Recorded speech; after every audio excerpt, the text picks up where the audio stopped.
Bonjour à tous, on commence ce JT avec le top départ des soldes d'été qui débuteront très prochainement le 26 juin prochain jusqu'au 30 juillet.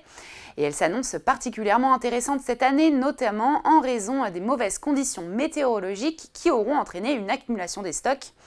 Un rendez-vous incontournable certes, mais qui pourrait bien être boudé cette année par les Français en raison du contexte inflationniste des derniers mois.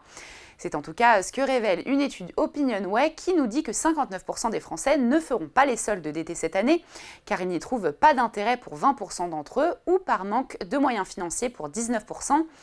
A noter également que le budget sera quant à lui revu à la baisse de 15% en moyenne par rapport à 2023. Et on poursuit avec les prix des carburants, un sujet qui intéresse particulièrement les Français et qui est au cœur des débats dans le cadre de cette campagne des législatives.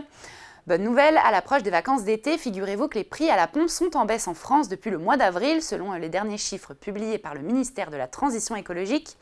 Le litre de diesel, l'un des carburants les plus vendus en France, qui s'affichait à 1,79 € le litre, il y a 9 semaines, a donc perdu environ 11 centimes pour s'établir à 1,68 € le litre en moyenne la semaine dernière, soit une baisse de 5,46%. Même chose pour l'essence qui vous coûte de moins en moins cher à la pompe avec un samplon 95 vendu 1,84 € le litre en moyenne la semaine dernière, soit une baisse de 3 centimes sur une semaine, tout comme le samplon 95-10 à 1,80 €, soit 7 centimes de moins. Une tendance baissière qui s'explique par la baisse du prix du baril de brut qui avait atteint un pic à 92 $ et qui est repassé à des niveaux habituels. Et on termine ce JT avec cette alerte lancée par la plateforme de réservation Booking. Attention aux arnaques cette année si vous réservez vos vacances sur un site de voyage. Et oui, selon la direction du site booking.com, les escroqueries se multiplient à l'approche de la saison estivale avec une augmentation de 500 à 900% des cyberattaques dans le monde, toute industrie confondue.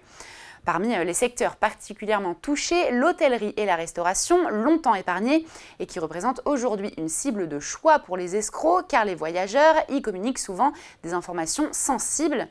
Il faudra donc redoubler de vigilance cette année car les escrocs sont passés à la vitesse supérieure avec l'utilisation de l'intelligence artificielle, ce qui leur permet d'améliorer leur orthographe et leur grammaire pour éviter les fautes, ce qui était le moyen le plus courant de repérer un mail frauduleux.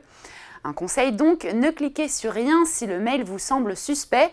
En cas de doute, mieux vaut appeler directement le service clientèle, cela vous évitera bien des tracas. Et voilà, Parlons Cash Hebdo, c'est fini, on se retrouve la semaine prochaine sur Boursorama.